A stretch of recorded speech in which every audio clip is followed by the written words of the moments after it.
one. We're into one here, and I'm sure everyone knows this super horse famous fellow, Tsitra360. Yeah, no, we've got the little tags too. It's great.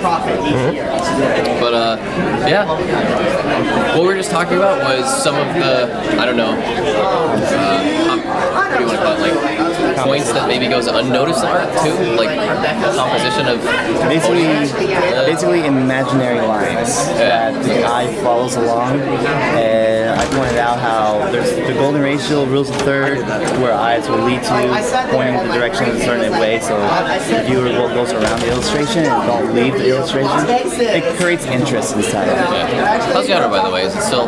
Yeah, we're good. It might get a little loud in here, but hopefully the audio's okay. But yeah, no, something that I totally didn't notice in this one, you're pointing out that Rainbow Dash is looking at Gilda, and then Gilda's looking at what's going on in the center, which is a little bit brighter, and there's like looping going on, or? Yeah, if I would have Gilda looking right back at Rainbow Dash, those just been a back and forth right here, and this gets lost. Of course, it gets seen, but the composition gets weakened. So I'm trying to get that good, like a little triangle going on here.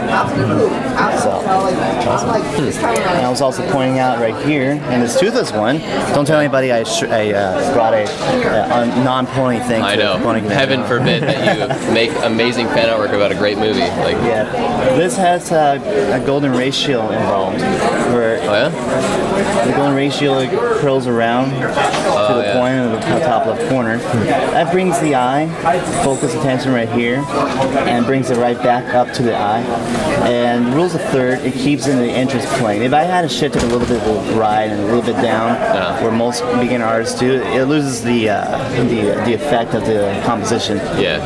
And it's a lot, if you look around, there's a lot of artists that follows those kind of rules. And there's a completely different feeling with something that's kind of like shifted like this, comparative to something that's like a central composition like this guy. Right. Even in simple illustrations where no background is involved, there is a lot of compositions involved in it, just purely by placement or just balance of the entire image on itself. Where Fluttershy's tail wraps around in front of her, and the dress loops around and comes right back up to the center. I feel like something that I've really noticed in your work that you have, I guess, a strength for is composition. Like, I feel like that's one of the biggest strengths in a lot of your work, is like how you lay things out, whether it's like using rules of thirds or, you know, not mnemonic devices, that is the wrong term, but visual devices to bring like the eye towards where you want it to go. This one was again really fascinating, where all the characters looking outwards, but you have stuff in the foreground pointing inwards. Right. That's like an amazing touch. That's really good. Thank you.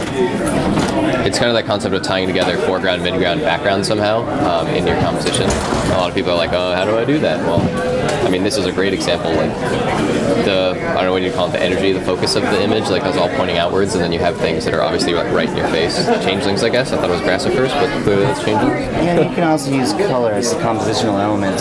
Separate the characters out from all chaos happening out.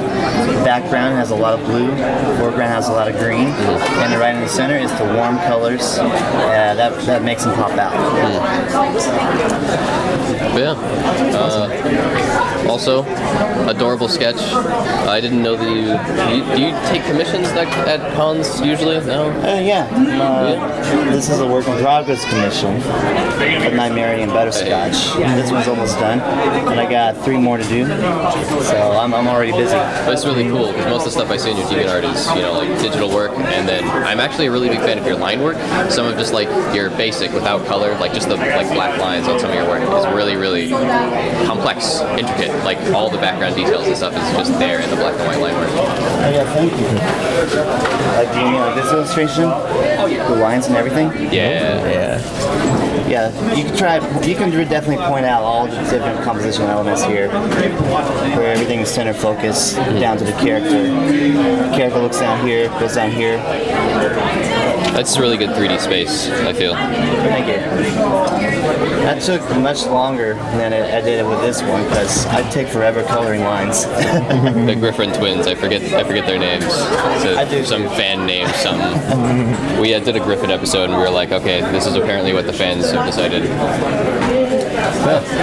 Thanks for talking to me. And then I'm sure everyone knows where to find this fine fellow, Tsitra360. You have a DeviantArt, Tumblr, Facebook, lots of stuff. DeviantArt, Facebook, Twitter, YouTube, Tumblr, Gmail. Lots of stuff. Go find him. It's great. All right.